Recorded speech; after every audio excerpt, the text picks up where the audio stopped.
Welcome to On Track with Vanessa Womack, where we bring to you topics about business, leadership, social media, education, and everything else in between. Today's topic we'll talk about, what are we going to talk about today? Are your social media connections really working for you? Are your social media connections really working for you? And my cohorts as co-hosts today are, we have Nicole Lewis and we also have Kent Ruffin. So Nicole, can you tell our audience, what do you do? Hi, thank you for having me. Sure. My name is Nicole Lewis. I own a graphic design consultancy, Visual Appeal. We provide marketing and public relations support, developing marketing collateral, brand identity, and website development, things of that nature. Okay, thank you so much. And networking, networking it's really key to building your cohorts and the business, and so we hope that people watching you will get in touch with you after they see this video. Absolutely. Kent Ruffin. Oh, yes, me! Yes, yes.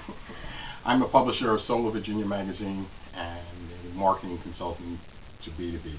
Okay. So I'm just a little kind of in between everything.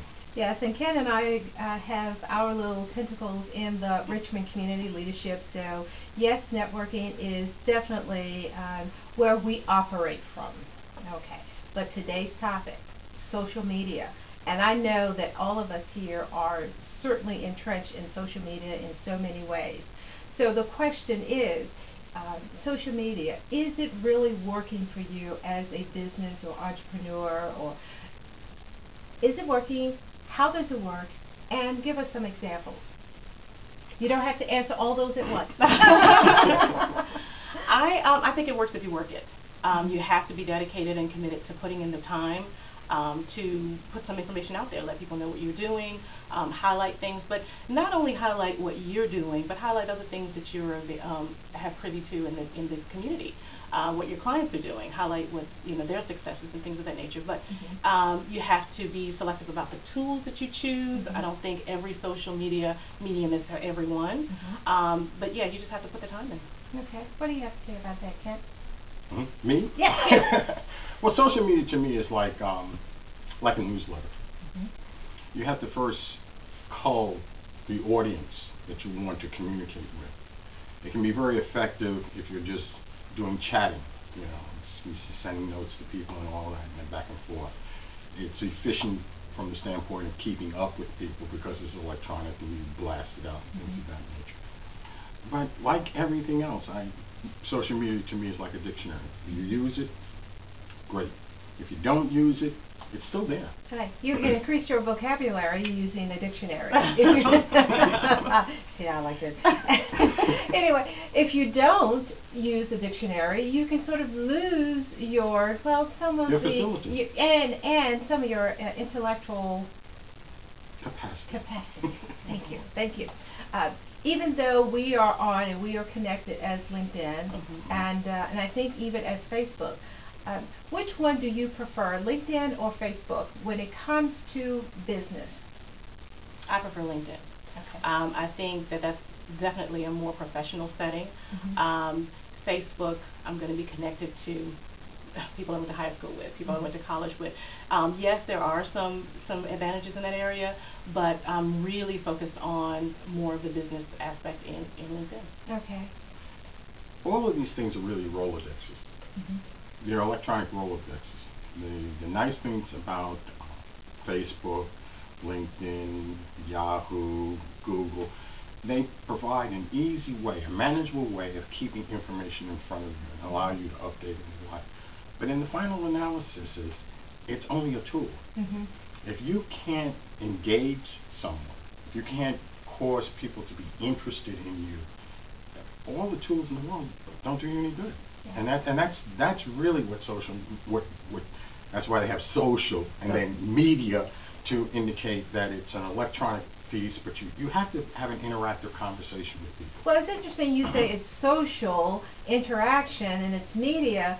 However, businesses are using this to the point where they're actually asking for passwords for accounts on Facebook. And of course, I can draw the line there. However, even in the workplace, when I first saw students using what is it, MySpace, Mhm. many years ago, and I walked by and I saw the screen up, and I'm thinking, that is definitely a no-no, coming from my, old school background.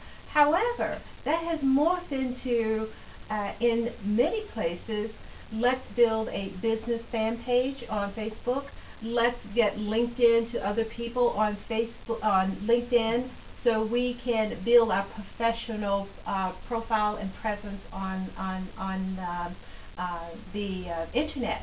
And then you have the companies who are on, in the LinkedIn, you get the articles. Yeah. Businesses are paying so much more. Well, you can't. It's hard to separate the social from the business in some places. All we have done, for me, that's a Dun & Bradstreet. For those who don't know what a Dun & Bradstreet is, you apply to Dun & Bradstreet, they rank you in terms of your effectiveness. They put out a biographical sketch of your company, and then they put it in a book, or they put it on the web, or they put it in other places. All we really are seeing is we're going from a chemical society or a mechanical society into an electronic society. And all those tools that used to be mechanical are being morphed into an electronic environment. Sure. And so there's really nothing new. It's just how it's being offered to you or presented to you. Yes, there's some very real differences when you have hundreds of thousands of people that you're in contact with, but it's nothing new. They've always been gathering information on people. I mean, we're in the business of gathering information. That's right. We're in the marketing business. I mean, and for those of us who don't know, marketing is the opposite of psychology. On the other side, when you're in the social sciences, that's called psychology. On this side, when you're in the business side, it's called marketing. And basically, you're interested in the behavior of people and how they interact with other people. So we're really just now becoming familiar and learning the language and learning how to use these tools. There are going to be some real problems on the privacy issue because they can all they really need is your zip code. Right. And they know everything about you. Right.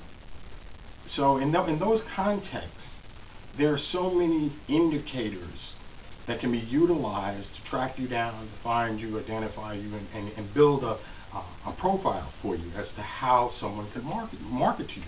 Right. But certainly that's like having a census. It is, and it's how you use it. Going back to Nicole's point, how are we using that information to promote our businesses? Now, I know we can go on and on about this, but I think I need to wrap it up because my question is social media really working for you? And I'd like for you to give us some examples, maybe one each, of how it has worked for you, a direct connection to a LinkedIn profile. And you don't have to talk about how we LinkedIn together.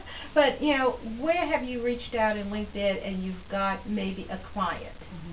Well, I've reached out on LinkedIn mostly to connect with other individuals within the business that I could perhaps collaborate with and things of that nature. So I've really utilized more of the LinkedIn for more of that. But I had recently posted a couple of success stories on my business Facebook page. Okay. And I know that a lot of people say, oh, does a business Facebook page really work? Well, I was contacted by someone who had seen my post, and it wasn't on my page. It was through someone else who was connected to me. And you don't see everybody else's page, so you don't know where everything or how far you're reaching. But it was really comforting to know that, yes, it is spreading out further. And he did contact me based on something that he saw through another connection. So, yeah, I think, yeah. Okay, and I can safely say that because I'm doing the On Track with Vanessa Womack on YouTube, every time I populate or upload a video, it goes directly to Twitter, and from Twitter to my Facebook fan page into LinkedIn. So there's some connections, and every time I upload one, I always get a Twitter follower. Oh, so very nice. There's a connection, there's a network being built there. Yes. Okay, we only have about 30 seconds to wrap this up. So any best tips, party best tips? Yes. As positive and as effective as it is to bring business, it also can be used to separate you from business. You can, if you're not doing it correctly, you can drive business away from you. I agree So you with have to Yes. you have to be very careful at how you put your message out, what message you use, and you have to be consistent with your message. I Right, agree. absolutely. Very nice And point. Thank you, thank you. And that is part of my branding and my message out there to you all through social media, because I want to bring relevant content to you. And thank you for being on track with Vanessa Womack. Thank you so much for being here. Thank Well, you. thank you. Thank you. I enjoyed it very much. Thank you.